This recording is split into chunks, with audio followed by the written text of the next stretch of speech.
నాకు తెలుసు, రావణుడిలో అసురభావాలు ఉత్పన్నమవుతున్నాయి. స్వర్ణలంకను పొంది కూడా అతడు సంతుష్టుడు కాలేదు. అతనికి అగ్రజుడైన కారణాన అతనికి సరి అయిన శిక్ష ఇవ్వడం మరి నా కర్తవ్యం. అంటే అతడికి సత్యమేమిటో తెలియజేయడానికి మేము అతడితో యుద్ధం చేస్తాము. అలకాపురి సేనలు అసురుల మదాన్ని కాలరాచి పారేస్తాయి. అప్పుడు నా అనుజుడు సత్య మార్గం తెలుసుకొని అసత్య మార్గాన్ని వదిలివేస్తాడు. ఎదుర్కోండి. మహారాజు ధనకుబేరులకు జయము! దశాననుడు లంకేశ్వరుడు రావణుడికి జయము! జయము! రావణుడికి జయము! జయము! జయము!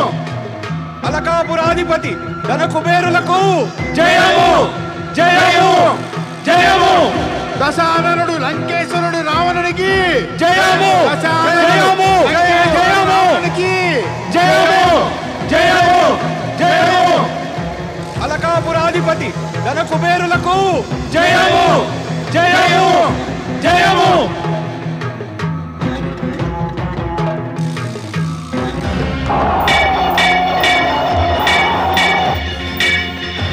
మా వరప్రసాదిత శక్తికి భయభీతుడవై ఎక్కడ దాక్కున్నావు పిరికి కుబేరా? రా, ఎదురుగా రా, మా భయంకర ప్రహారాలను ఎదిరించు.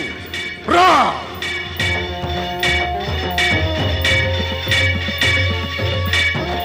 నా ప్రహారాలను ఎదిరించు. సిగ్గులేని రావణ, నీవు ఎటువంటి కృపను పొందడానికి అయోగ్యుడవు. నిన్ను నా అనుజుడిగా భావించి నీవు పొందిన వాటికై సంతోషించి నీకు నా ప్రియమైన స్వర్ణలంకను పురస్కారంగా ఇచ్చాను. కానీ నీవు పురస్కారాలకు యోగ్యుడవే కావు.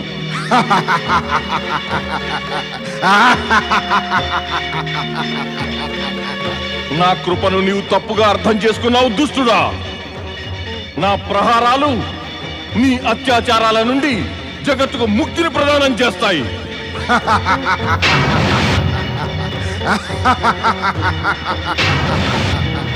ధనారాధు కూడా పిరికి కుబేరా, శక్యోపాసకుడైన రావణుని ఎదుర్కొనే దుస్సాహసం చేస్తున్నావు. ఆశ్చర్యం, అత్యాశ్చర్యం. కానీ నీకు తెలియదు,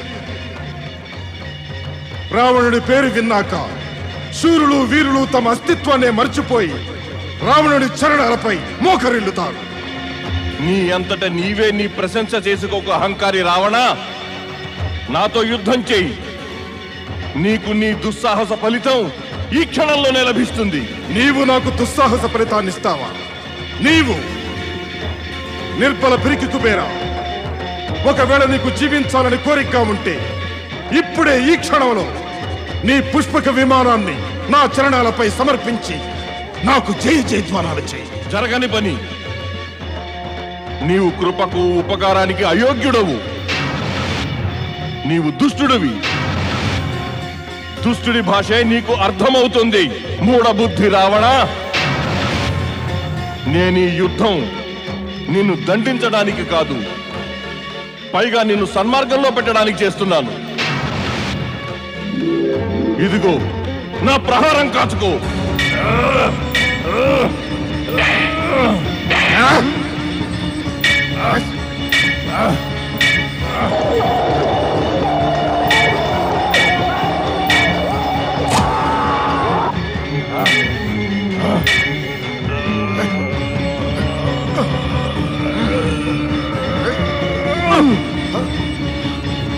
రావణ, నీవు ప్రతిసారి భ్రమితుడవై అలకాపురికి ఏదో అడగాలని వచ్చేవాడివి. అందుకని ముందుగానే నేను నీకు న్యాయం, నీతి, మర్యాదలంటే ఏమిటో చెబుతాను. కాలుడి కన్నా వికరాళుడు రావణుడిని మృత్యుభేరి ఎలా మ్రోజిస్తాడో చూడు.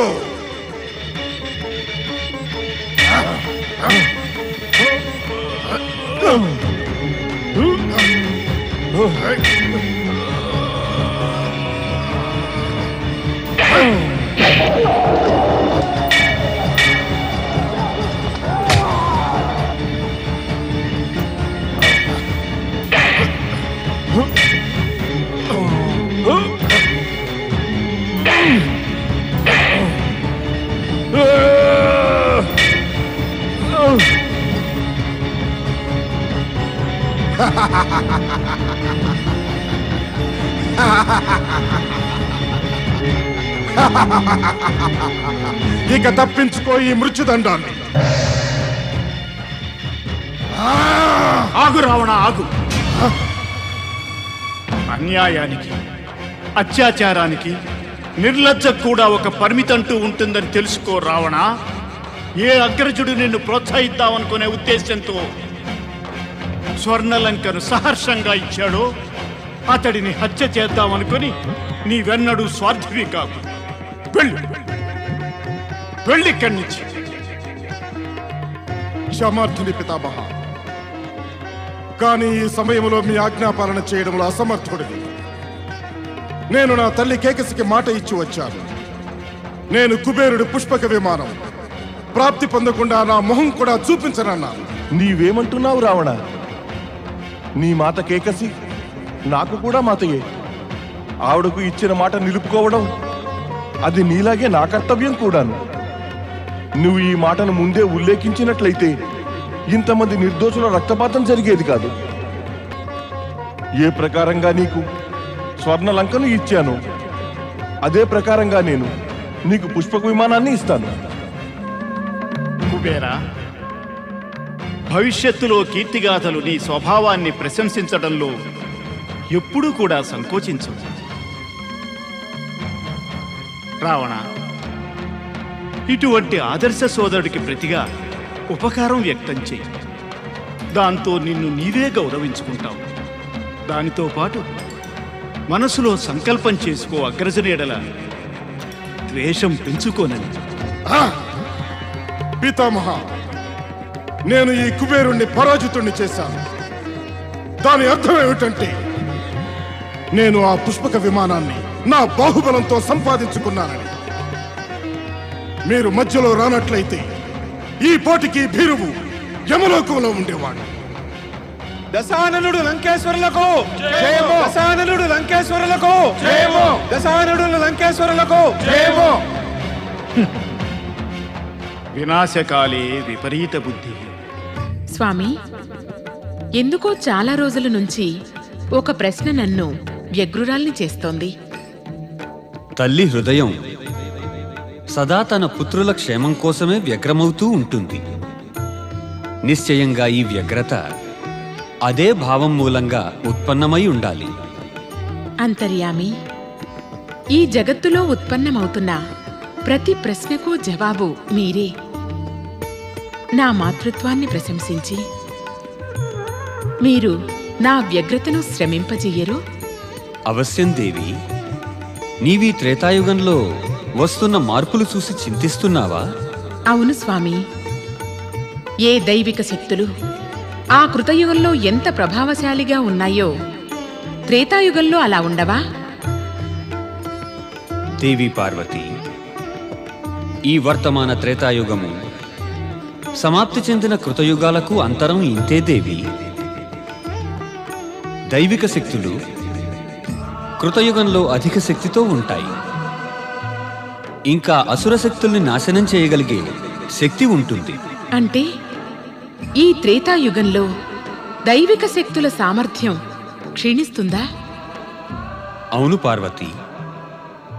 ధర్మం 4 పాదాల్లో ఒక పాదం అధర్మం ఆక్రమించుకోగా దైవిక శక్తులు అసుర శక్తులను సంపూర్ణంగా నాశనం చెయ్యలేకపోతాయి.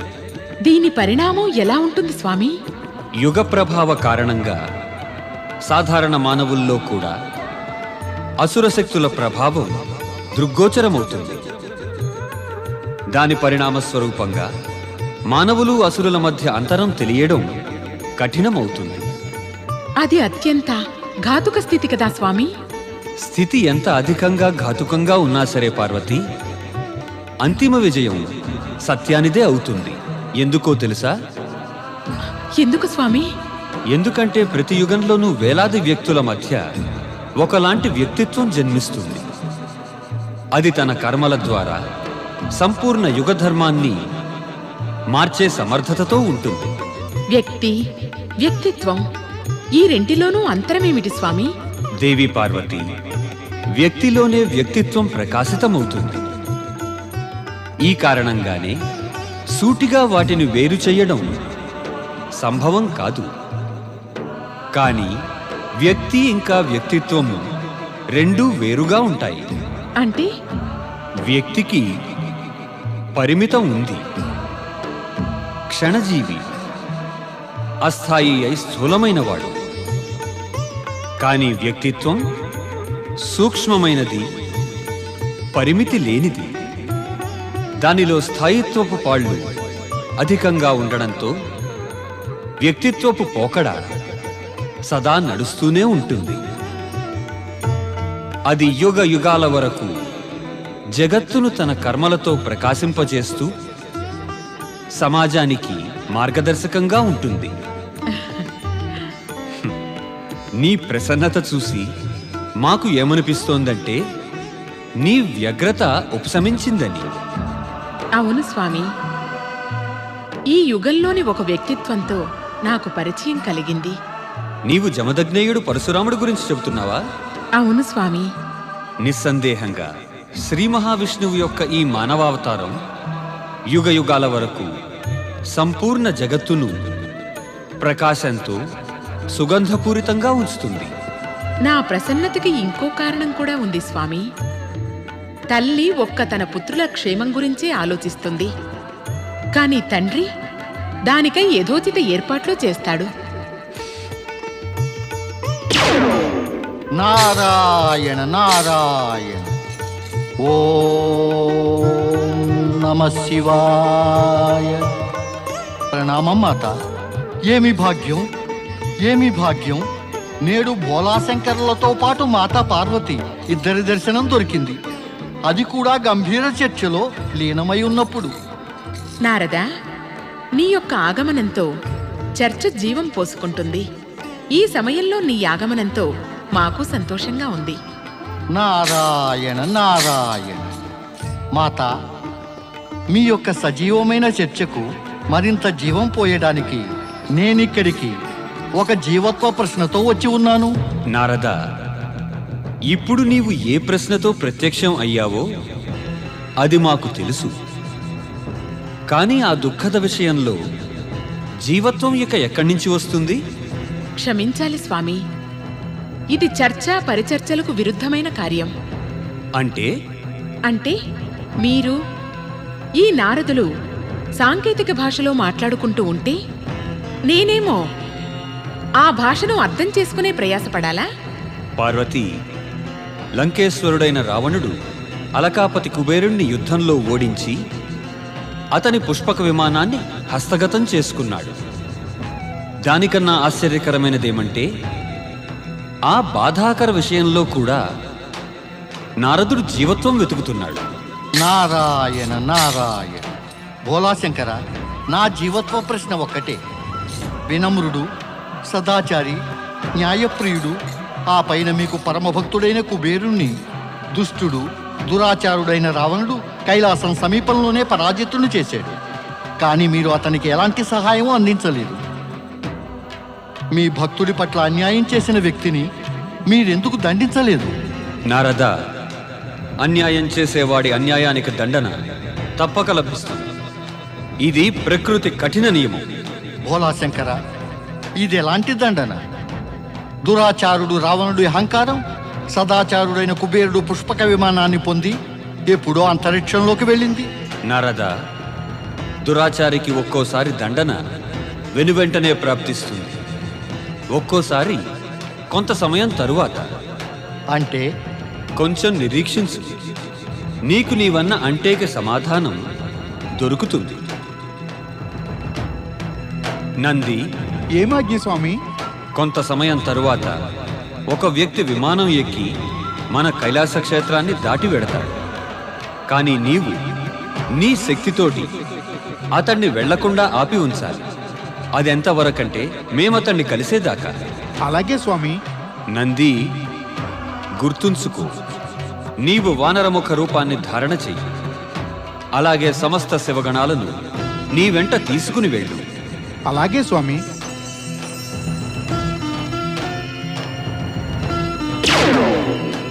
హర హర మహాదేవ హర హర మహాదేవ హర హర మహాదేవ హర హర మహాదేవ హర హర మహాదేవ హర హర మహాదేవ జయము జయము శివశంకర జయము జయము శివశంకర.